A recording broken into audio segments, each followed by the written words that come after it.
Hi friends, good morning. Welcome back to our channel. Friends ಎಲ್ಲ ಹೇಗಿದ್ದೀರಾ? ನಾನು super ಆಗಿದ್ದೀನಿ. ಮಂಗಳವಾರ, ಇವತ್ತು ಗಂಟೆಗೆ 9 ಆಯಿತು. ಈಗ ಬ್ಲಾಗ್ನ ಶುರು ಮಾಡ್ತಾ ಇದ್ದೀನಿ. ಸೊ ಬ್ರೇಕ್ಫಾಸ್ಟ್ ತಯಾರಿ ಮಾಡ್ತಾ ಇದ್ದೀನಿ. ಇವತ್ತು ನಮ್ಮನೆ ರೊಟ್ಟಿ, ಅಕ್ಕಿ ರೊಟ್ಟಿ ಮಾಡ್ತಾ ಇದ್ದೀನಿ. ಅಕ್ಕಿ ರೊಟ್ಟಿಗೆ ಬೀನ್ಸ್ ಪಲ್ಯ ಮಾಡಿದ್ದೆ.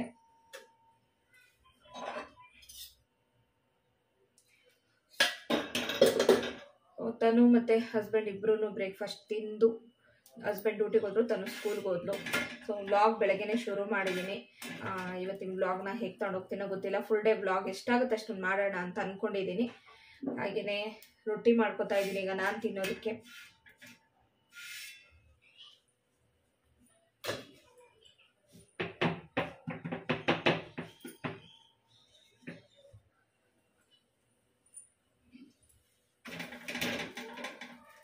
ಬಿಸಿ ಬಿಸಿ ರೊಟ್ಟಿ ಚೆನ್ನಾಗಿರುತ್ತೆ ಪಲ್ಯ ಜೊತೆ. ಬೀನ್ಸ್ ಪಲ್ಯ. ರಾತ್ರಿ ಸೊಪ್ಪು ಸಾಂಬಾರು ಮಾಡಿದ್ದೆ. ಸೊಪ್ಪು ಸಾಂಬಾರು ಅಂದರೆ ಸೊಪ್ಪು, ಅಲಸಂದೆ ಕಾಳು, ಹಾಗೆಯೇ ಆಲೂಗಡ್ಡೆ. ಸೊಪ್ಪು ಸ್ವಲ್ಪ ಹಾಕಿ, ಅಲಸಂದೆ ಕಾಳು, ಆಲೂಗಡ್ಡೆ ಹಾಕಿ ಸೊಪ್ಪು ಪಲ್ಯ ಮಾಡಿದ್ದೆ. ಪಲ್ಯ ಸ್ವಲ್ಪ ಇದೆ. ಅದ್ರ ಜೊತೆಗೆ ಈಗ ಬೀನ್ಸ್ ಪಲ್ಯ ಮಾಡಿದ್ದೀನಿ. ತಿನ್ನಬೇಕು. ವಿಡಿಯೋನ ಪೂರ್ತಿಯಾಗಿ ನೋಡ್ತಾ ಇರಿ. ಹಾಗೆ ಚಾನಲ್ನ ಹೊಸದಾಗಿ ನೋಡ್ತಿರೋರು ಮರೀದೆ ಸಬ್ಸ್ಕ್ರೈಬ್ ಮಾಡಿ.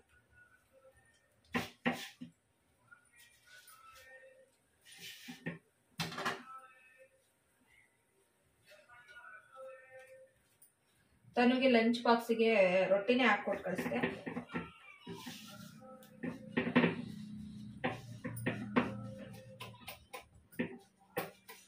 ರೊಟ್ಟಿ ಮಾಡೋದು ತುಂಬ ಸಲ ತೋರಿಸ್ತೀನಿ, ಹಂಗಾಗಿ ರೊಟ್ಟಿ ಡೀಟೇಲ್ ಆಗಿ ನಾನು ತೋರ್ಸೋಕ್ಕಾಗಲಿಲ್ಲ. ಬ್ರೇಕ್ಫಾಸ್ಟ್ ವಿಡಿಯೋಗಳು ತೋರಿಸಿ ಅಂತ ಕೇಳಿದ್ರಿ. ಸೊ ಈಸಿಯಾಗಿ ತೋರಿಸೋಂಥದ್ದು ತೋರಿಸ್ತೀನಿ. ರೊಟ್ಟಿ ಎಲ್ಲ ತೋರಿಸ್ಬಿಟ್ಟಿದ್ದೀನಲ್ವ ತುಂಬ ಸಲ, ಹಂಗಾಗಿ.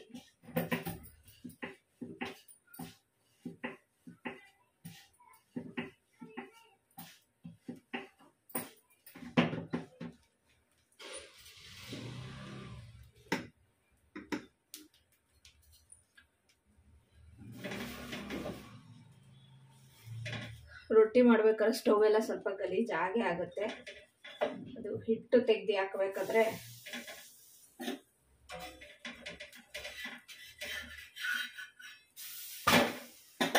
ಎಲ್ಲ ಕ್ಲೀನ್ ಮಾಡ್ಕೋಬೇಕು. ಫ್ರೆಂಡ್ಸ್, ರೊಟ್ಟಿ ರೆಡಿ ಆಯಿತು. ಇನ್ನೇನು ತಿನ್ನೋದಷ್ಟೇ ಬಾಕಿ. ಹಾಗೆ ರೊಟ್ಟಿಗೆ ಇವತ್ತು ಸಾಂಬಾರು, ರಾತ್ರಿ ಮಾಡಿದ್ದು ಅಲಸಂದೆ ಕಾಳು, ಆಲೂಗಡ್ಡೆ ಸ್ವಲ್ಪ ಸೊಪ್ಪು ಹಾಕಿ ಮಾಡಿದ್ದೆ. ಹಾಗೆ ಬೀನ್ಸ್ ಪಲ್ಯ ಮತ್ತು ಸೊಪ್ಪು ಪಲ್ಯ, ಇದು ಅಷ್ಟೇ ರಾತ್ರಿ ಇದ್ದೇನೆ. ಸ್ವಲ್ಪ ಉಳಿದಿತ್ತು, ಬಿಸಿ ಮಾಡಿಬಿಟ್ಟು ಈಗ ರೊಟ್ಟಿ ಜೊತೆ ತಿಂತಾ ಇದ್ದೀನಿ. ತುಂಬ ವೆರೈಟೀಸ್ ಇರುತ್ತೆ.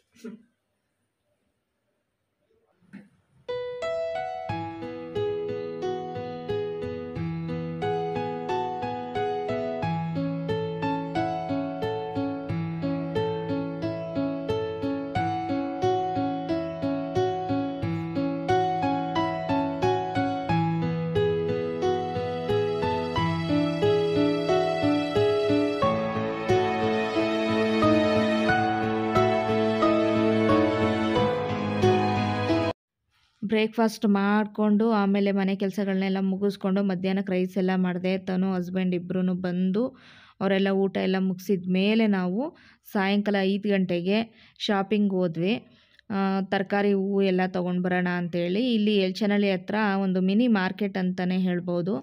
ಯಾವಾಗಲೂ ಇಲ್ಲಿ ತರಕಾರಿಗಳನ್ನ ಇಟ್ಕೋತಾರೆ. ಸಾಯಂಕಾಲ ಟೈಮಲ್ಲಿ ಫ್ರೆಶ್ಶಾಗಿ ಸಿಗುತ್ತೆ ಸಂಜೆ ಬೇಗ ಹೋದರೆ. ಫ್ಯಾಕ್ಟ್ರಿಗಳು ತುಂಬ ಇದೆ ಈ ಲೈನಲ್ಲೆಲ್ಲ. ಹಂಗಾಗಿ ಇಲ್ಲಿ ವರ್ಕರ್ಸ್ ಎಲ್ಲ ಏನಿರ್ತಾರೆ ಕೆಲಸ ಮಾಡೋವಂಥವ್ರು, ಅವರೆಲ್ಲ ಬಂದು ಇಲ್ಲಿ ಶಾಪಿಂಗ್ ಮಾಡ್ತಾರೆ ಅಂತಲೇ ಇಲ್ಲೊಂದು ಚಿಕ್ಕದಾಗಿ ಒಂದು ಮಾರ್ಕೆಟ್ ಥರನೇ ಆಗಿಬಿಟ್ಟಿದೆ.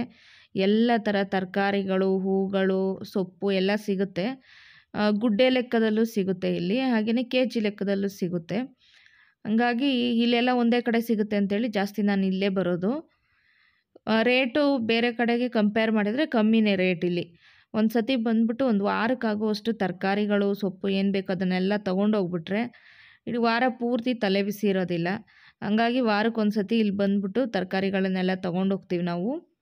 ಭಾನುವಾರನೇ ಬರಬೇಕಿತ್ತು, ಬಟ್ ಭಾನುವಾರ ನನ್ನ ಹಸ್ಬೆಂಡ್ ಬರೋದು ಲೇಟಾಗೋಯ್ತು. ಹಂಗಾಗಿ ನಾವು ಮಂಗಳವಾರ ಬಂದ್ವಿ.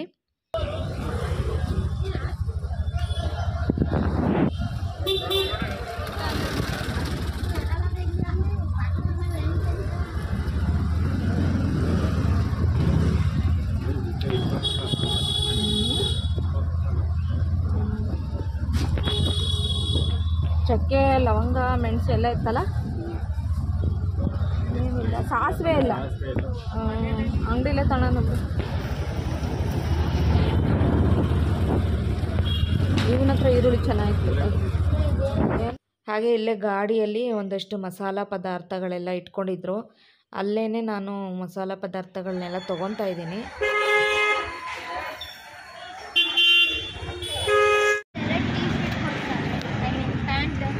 ಪ್ಯಾಂಟು ಒಂದೆರಡು ಪ್ಯಾಂಟ್ ಕೊಡ್ಸಮ್ಮ.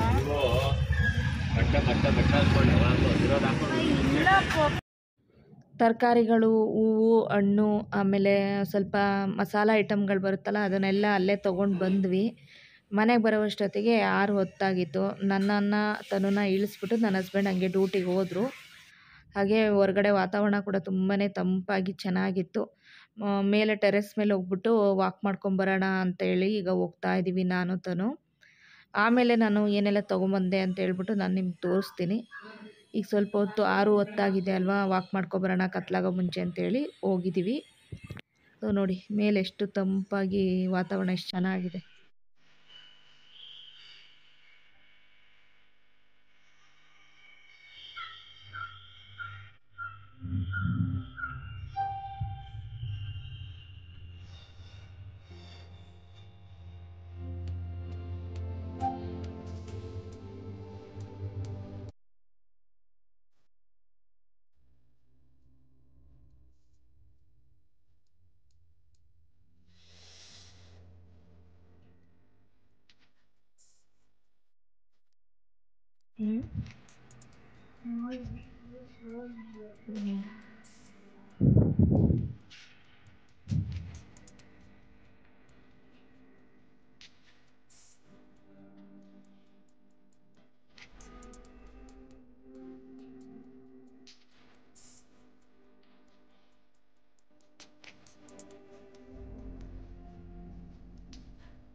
ಒಂದು ಅರ್ಧ ಗಂಟೆ ವಾಕ್ ಮಾಡಿಕೊಂಡು ಬಂದ್ವಿ. ಹೊರಗಡೆನೂ ಸಿಕ್ಕಾಬಿಟ್ಟೆ ಚಳಿ ಇತ್ತು. ಬಂದ್ಬಿಟ್ಟು ಕಾಫಿ ಮಾಡ್ಕೊಂಡು ಕುಡ್ದಿದ್ದಾಯಿತು, ರೈಸು ಮಾಡಿದ್ದಾಯಿತು.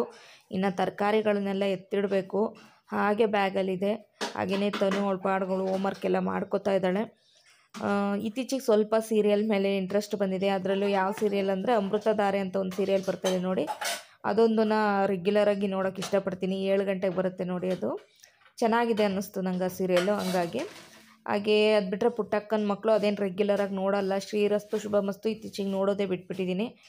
ಹಾಗೆ ಇನ್ನೊಂದು ಭೂಮಿಗೆ ಬಂದ ಭಗವಂತ, ಅದನ್ನು ಅಷ್ಟೇ ಯಾವಾಗಲಾದರೂ ಬೆಳಗ್ಗೆ ಬರ್ತಾ ಇರುತ್ತೆ ನೋಡಿ, ಆ ಟೈಮಲ್ಲಿ ನಾನು ನೋಡ್ತಾ ಇರ್ತೀನಿ. ಹಾಗೆ ನಾವು ಓದ್ಕೊಳ್ಳುವಾಗ ಏನು ಟಿ ವಿ ಆನ್ ಮಾಡೋದಿಲ್ಲ. ಇವಾಗ ಅವಳದು ಓದ್ಕೊಂಡಿದ್ದಾಗಿದೆ, ಅಂದರೆ ಹೋಮ್ವರ್ಕ್ ಮಾಡ್ತಾಯಿದ್ಲು, ಬರ್ಕೊಳ್ಳೋದಿದೆ ನೋಟ್ಸು ಅಂತೇಳಿ ಬರ್ಕೊತಾ ಇದ್ಲು. ಹಂಗಾಗಿ ಟಿ ವಿ ಆನ್ ಮಾಡಿಕೊಂಡು ಇವಾಗ ಸ್ವಲ್ಪ ತರಕಾರಿಗಳನ್ನೆಲ್ಲ ತೆಗೆದು ಇಡ್ತಾ ಇದ್ದೀನಿ.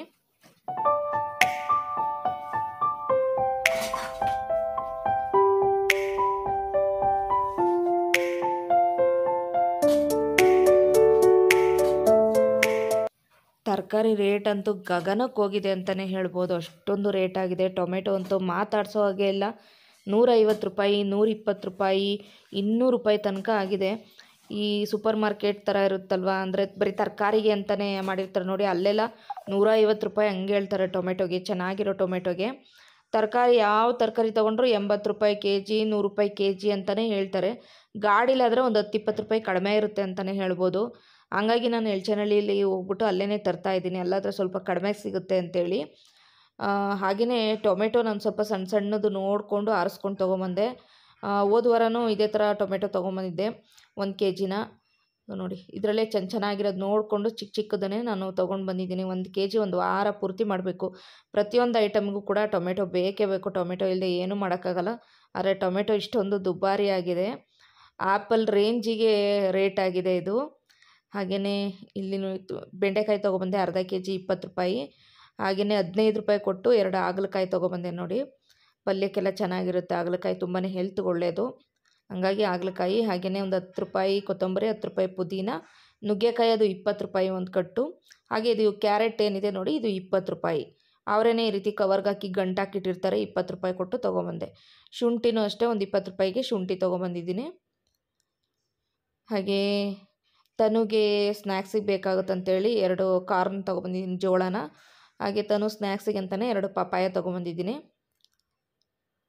ಮತ್ತು ಆ್ಯಪಲ್ ಒಂದು ಅರ್ಧ kg ತೊಗೊಬಂದಿದ್ದೀನಿ, ವಾರ ಪೂರ್ತಿ ಅವಳಿಗೆ ಸ್ನ್ಯಾಕ್ಸಿಗೆ ಬೇಕು. ಹಾಗೆ ಹೂವು ಇದು ಅಷ್ಟೇ, ಹೂವು 30 ರೂಪಾಯಿ ಹೂವು, ಇದು 1/4 kg.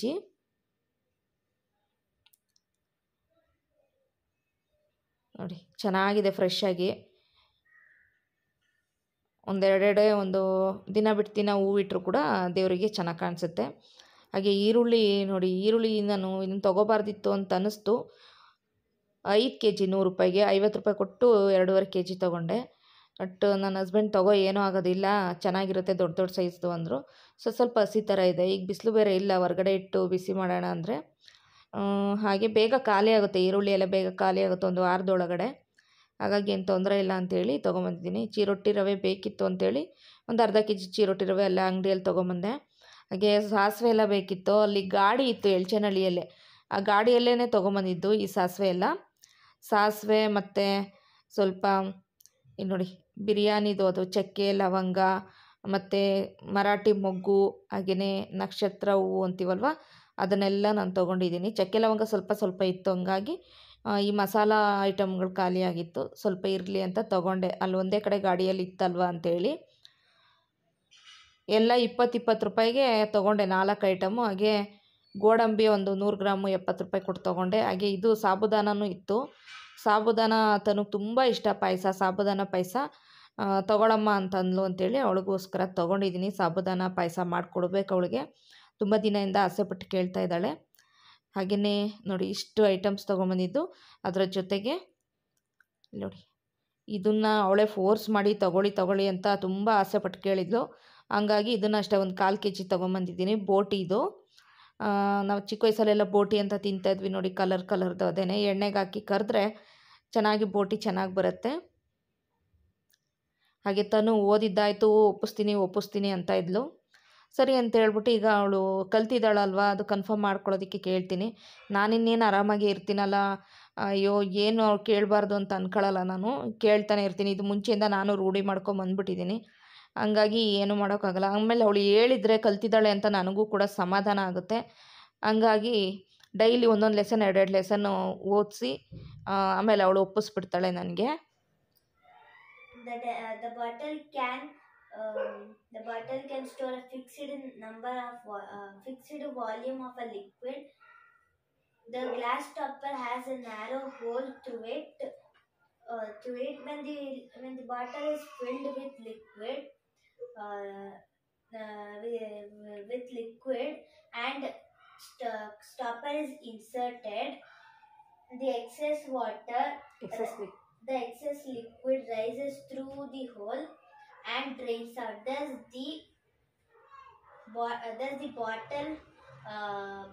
the bottle always contains the same volume of the liquid each time when it is filled. Define the term. ತನು ಹತ್ರ ಕೇಳಾದ ನಂತರ ಇನ್ನೂ ನಾನು ಮಸಾಲ ಪದಾರ್ಥಗಳನ್ನೆಲ್ಲ ಡಬ್ಬಗಳಿಗೆ ಹಾಕೇ ಇರಲಿಲ್ಲ, ಹಾಗೆ ಇಟ್ಟಿದ್ದೆ. ಈಗ ಕೆಲಸ ಮಾಡ್ತಾಯಿದ್ದೀನಿ. ಮಸಾಲ ಡಬ್ಬನ 2 ಇಟ್ಕೊಂಡಿದ್ದೀನಿ, ಸ್ಟೀಲ್ದೊಂದು ಮತ್ತು ಪ್ಲಾಸ್ಟಿಕ್ದೊಂದು. ಪ್ಲಾಸ್ಟಿಕ್ಕಿಂದ್ರಲ್ಲಿ ಗರಂ ಮಸಾಲಗಳು, ಚಕ್ಕೆ, ಲವಂಗ, ಇದು ಬಿರಿಯಾನಿ ಮಸಾಲೆ ಎಲ್ಲ ಏನು ಬರುತ್ತೆ ಅದನ್ನೆಲ್ಲ ಹಾಕಿ ಇಟ್ಕೊಂಡಿದ್ದೀನಿ. ಸ್ಟೀಲಿಂದ್ರಲ್ಲಿ ಒಗ್ಗರಣೆಗೆ ಸಂಬಂಧಪಟ್ಟಿದ್ದನ್ನು ಹಾಕಿ ಇಟ್ಕೊಂಡಿದ್ದೀನಿ, ಅಂದರೆ ಸಾಸಿವೆ, ಜೀರಿಗೆ, ಮೆಣಸು, ಕಡಲೆಬೇಳೆ ಈ ಥರದನ್ನೆಲ್ಲ ಸ್ಟೀಲಿಂದ್ರಲ್ಲಿ ಹಾಕಿ ಇಟ್ಕೊಂಡಿದ್ದೀನಿ. ಇದು ಮೀಶೋದಲ್ಲಿ ತೊಗೊಂಡಿದ್ದೆ ನಾನು, ಸ್ಟೀಲ್ದು ತುಂಬ ಚೆನ್ನಾಗಿದೆ, ಅದು ಸ್ವಲ್ಪ ಪುಟಾಣಿಯಾಗಿದೆ. ಹಾಗೆಯೇ ಇಷ್ಟೆಲ್ಲ ಐಟಮ್ಸ್ ತರೋದಕ್ಕೆ ಕರೆಕ್ಟಾಗಿ ಒಂದು 700 ರೂಪಾಯಿ ತನಕ ಖರ್ಚಾಯಿತು. ವಾರಕ್ಕೊಂದು ಸತಿ ಒಂದು 700 ರೂಪಾಯಿ, ಒಂದು 1000 ರೂಪಾಯಿ ತನಕ ಖರ್ಚಾಗುತ್ತೆ ತರಕಾರಿಗೆ. ಮತ್ತು ವಾರ ಪೂರ್ತಿ ತನಗೆ ಸ್ನ್ಯಾಕ್ಸಿಗೆ ಬೇಕಾದ ತಿಂಡಿಗಳು, ಅಂದರೆ ಹಣ್ಣು, ಇನ್ನೇನಾದರೂ ಬಿಸ್ಕೆಟ್ಗಳು ಅಂಥದ್ದು ಇಂಥದ್ದು ತೊಗೊತೀವಿ ಅಂದ್ರೂ ಒಂದು 1000 ರೂಪಾಯಿ ಅಂತೂ ಖರ್ಚು ಆಗೇ ಆಗುತ್ತೆ ವಾರಕ್ಕೆ. ಹಂಗಾಗಿ ದಿನ ತರೋದು ಬೇಡ ಅಂತಲೇ ನಾನು ವಾರಕ್ಕೊಂದು ಸತಿ ಹೋಗ್ಬಿಟ್ಟು ತೊಗೊಂಬಂದ್ಬಿಡ್ತೀನಿ. ಕಡಿಮೆಗೆ ಎಲ್ಲಿ ಸಿಗುತ್ತೆ ಅಲ್ಲಿ ನೋಡಿಕೊಂಡು. ಅಲ್ಲಿ ಎಳ್ಚನಹಳ್ಳಿ ಹತ್ರ ಸ್ವಲ್ಪ ಕಡಿಮೆಗಂತೂ ಸಿಗುತ್ತೆ. ಹಾಗಾಗಿ ನಮಗೆ ನಿಯರಾಗಿರೋದು ಅದೇ, ಎಳ್ಚನಹಳ್ಳಿ ಮೆಟ್ರೋ ಸ್ಟೇಷನ್ ಇದೆ ಅಲ್ಲಿ ಇರೋದು. ಅಲ್ಲೇ ಹೋಗ್ಬಿಟ್ಟು ನಾವು ತೊಗೊಂಬರ್ತೀವಿ. ಹಾಗೆ ಸಾಂಬಾರು ಏನು ಮಾಡೋಂಗಿರಲಿಲ್ಲ. ಸಾಂಬಾರು ಸ್ವಲ್ಪ ತರಕಾರಿ ಸಾಂಬಾರಿತ್ತು, ಚೂರೇ ಚೂರು ನಾನು ರಸಮ್ ಮಾಡಿದ್ದೀನಿ. ಹಾಗೆ ಅದರ ಜೊತೆಗೆ ಬೀನ್ಸ್ ಪಲ್ಯ, ಬೆಳಗ್ಗೆ ಮಾಡಿದ ಬೀನ್ಸ್ ಪಲ್ಯ ಕೂಡ ಸ್ವಲ್ಪ ಬ್ಯಾಲೆನ್ಸ್ ಇದೆ. ಇವತ್ತು ರಾತ್ರಿಗೆ ಅದೇನೇ ಊಟ ಮಾಡ್ಕೊಳ್ಳೋದು ಅಂತ ಅಂದ್ಕೊಂಡಿದ್ದೀವಿ. ಊಟ ಆಗಬೇಕು ಇನ್ನೂ ಕೂಡ. ಹಾಗೆ ತನು ಇನ್ನೂ 3-4 ಕ್ವೆಶ್ಚನ್ಗಳು ಓದೋದಿತ್ತು ಅಂತ ಹೇಳ್ಬಿಟ್ಟು ಅವಳು ಓದ್ತಾ ಇದ್ದಾಳೆ. ಅವಳೆಲ್ಲ ಓದಿ ಕಂಪ್ಲೀಟ್ ಆದಮೇಲೆ ಊಟ ಮಾಡೋದು, ಮಲಗೋದು ಅಷ್ಟೇ. ಹಾಗೆ ನನ್ನ ಹಸ್ಬೆಂಡನ್ನ ಒಂದೊಂದು ದಿನ ಕಾಯ್ತೀವಿ, ಒಂದೊಂದು ದಿನ ಕಾಯೋದಿಲ್ಲ. ಅವ್ರಿಗೆ ಫೋನ್ ಮಾಡ್ತೀವಿ, ಬೇಗ ಬರ್ತೀನಿ ಅಂತಂದರೆ ಮಾತ್ರ ವೆಯ್ಟ್ ಮಾಡ್ತೀವಿ ಊಟಕ್ಕೆ. ಇಲ್ಲದೇ ಇದ್ದರೆ ನಾವಿಬ್ಬರು ಊಟ ಮಾಡಿಬಿಟ್ಟು ಮಲ್ಕೋತೀವಿ. ಯಾಕಂದರೆ ಒಂದೊಂದು ದಿನ 12 ಗಂಟೆ ಆಗುತ್ತೆ, ಒಂದೊಂದು ದಿನ 11:15 ಆಗುತ್ತೆ. ಇಷ್ಟೇ ಟೈಮಿಗೆ ಅಂತ ಬರೋಲ್ಲ. ನಾನು ಈ ನಡುವೆ ಸ್ವಲ್ಪ ಬೇಗ ಬನ್ನಿ ಅಂತಲೇ ಹೇಳ್ತೀನಿ. 10 ಗಂಟೆಗೆಲ್ಲ ಮನೆಯಲ್ಲೇ ಇರಬೇಕು ಅಂತೀನಿ. ಆದರೂ ಬೇರೆ ಕಡೆ ಸ್ವಲ್ಪ ಲಾಂಗೆಲ್ಲ ಹೋಗಿರ್ತಾರಲ್ವ, ಹಂಗಾಗಿ ಬರೋದು ಸ್ವಲ್ಪ ಕಷ್ಟ ಆಗುತ್ತೆ. ಹಾಗೆ ನನಗೊಬ್ಬರು ಕೇಳಿದರು, ಇವಾಗ ಈ ರೀತಿ ಫ್ರೀ ಬಸ್ಸೆಲ್ಲ ಬಿಟ್ಟಿದ್ದಾರಲ್ವ, ನಿಮ್ಮ ಹಸ್ಬೆಂಡ್ಗೆ ಬಿಸ್ನೆಸ್ ಆಗ್ತಾ ಇದೆಯಾ ಆಟೋದಲ್ಲಿ ಅಂತ. ಅವಾಗಿಗಿಂತ ಇವಾಗ ತುಂಬ ಕಡಿಮೆ ಬಿಸ್ನೆಸ್ಸು, ಡ್ಯೂಟಿನೇ ನಡೆಯಲ್ಲ ಅಷ್ಟೊಂದು. ಬಟ್ ಆದ್ರೂ ಏನು ಮಾಡೋಂಗಿಲ್ಲ, ಸ್ವಲ್ಪ ಹಾರ್ಡ್ ವರ್ಕ್ ಮಾಡಲೇಬೇಕು. ಲೇಟ್ ನೈಟ್ ತನಕ ಸ್ವಲ್ಪ ಓಡಿಸೋದ್ರಿಂದ ಹೇಗೋ ಸ್ವಲ್ಪ ದುಡ್ಕೊಂಡು ಬರ್ತಾರೆ. ಓಕೆ ಫ್ರೆಂಡ್ಸ್, ಇವತ್ತಿನ ಬ್ಲಾಗು ಇಲ್ಲಿಗೆ ಎಂಡ್ ಮಾಡ್ತೀನಿ. ಬ್ಲಾಗ್ ಇಷ್ಟ ಆದರೆ ಪ್ಲೀಸ್ ಲೈಕ್ ಮಾಡಿ, ಪ್ಲೀಸ್ ಸಬ್ಸ್ಕ್ರೈಬ್ ಮಾಡಿ.